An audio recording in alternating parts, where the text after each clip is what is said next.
Hello, Chumuba. Wrong timing. Okay, the address eba. Na ihe mega. Okay, we him post on social media. Yes, on that program I got on the 23rd of this month. Yes. Ngwachere kam nya my baby. Can my wife call one go my because so how am dey go akra mo ya nishi. Baby, speak to Chumuba. Hello, Chumuba. Yes.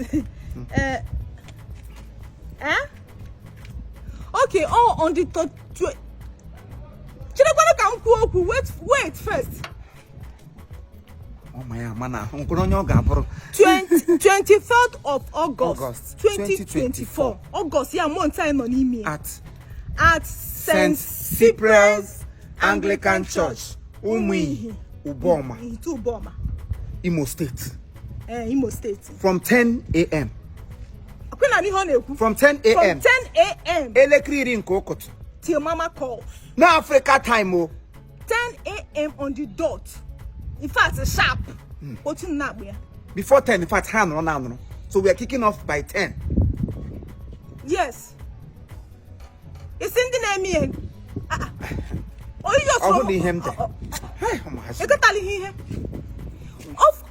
Ike Odeme Foundation. Ike Odeme Foundation. Ozokwa Ike Odeme Foundation. Ato Ike Odeme Foundation. Okay. See, look what she did.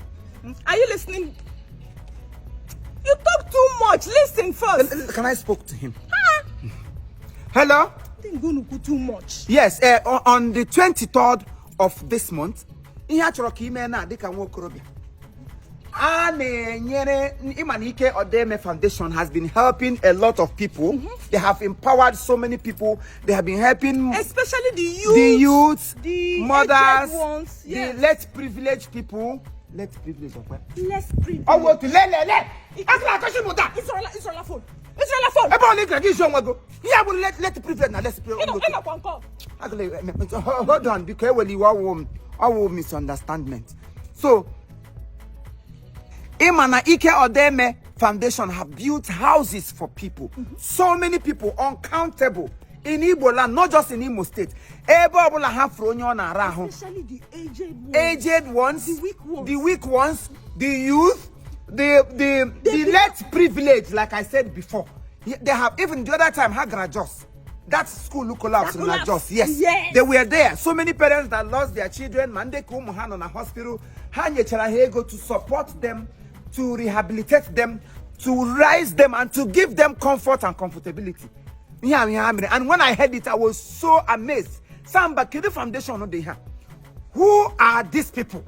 That was the reason I decided to be identified with them. And they launched a new program captioned Project Mount. Project Mount. This Project Mount, so many people are going to benefit from it.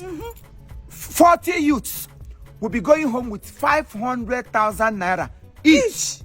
200 women will be going home with 100,000 naira each to grow their businesses. Now, yes, this is what you would do to be a partaker. If you are a youth, you are going to make a 3-minute video. Yeah, we made video nkeji ato. Use your preferred language. Yeah, asuso bu na igasi. Owo Igbo, owo Arabic, owo Kefi, owo Bini, owo Abo, owo Swahili. You will igasi. So, but make sure we all are going to understand it. Then tell us who you are. Tell us your skill. The talent in where. Then the business in a then again kowara na nke ito ya otu Ike Odeme Foundation ngeshi we batani business ga na nsogbu na-enwe maybe the things that are so difficult for you to iji choka Ike Odeme Foundation iji choka batani me bia nyere ga aka. When you explain all these things, then you are going to tag them. If not their handle, what is she there on the screen now?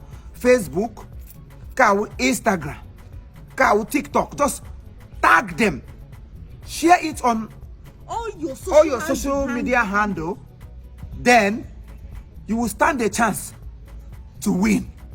Remember, yes.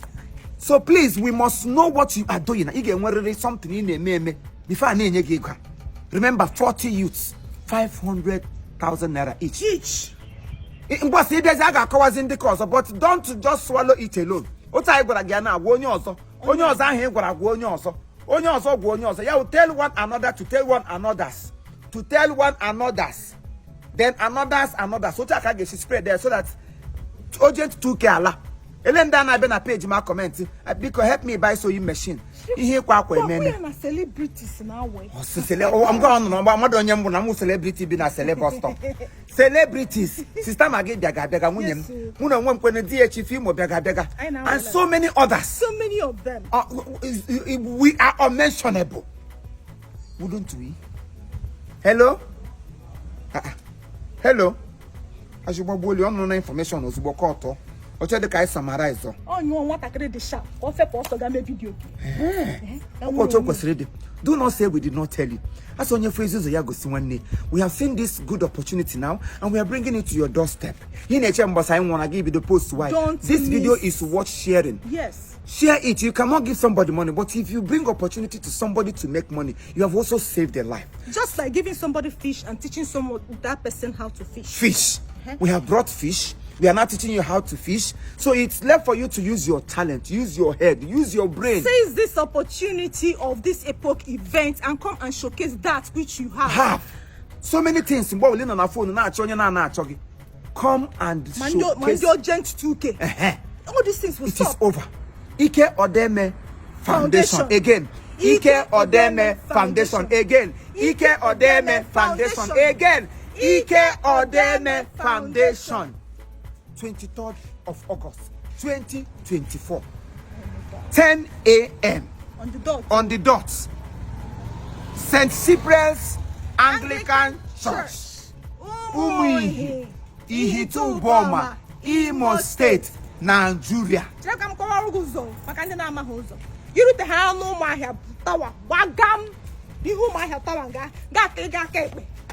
Shake it because it's back and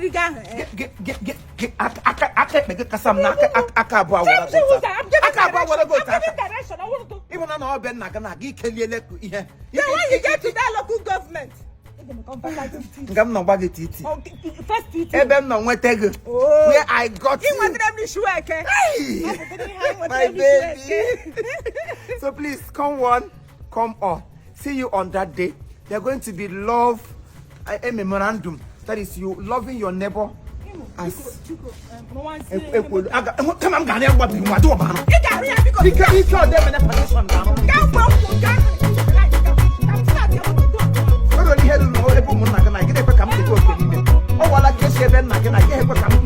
I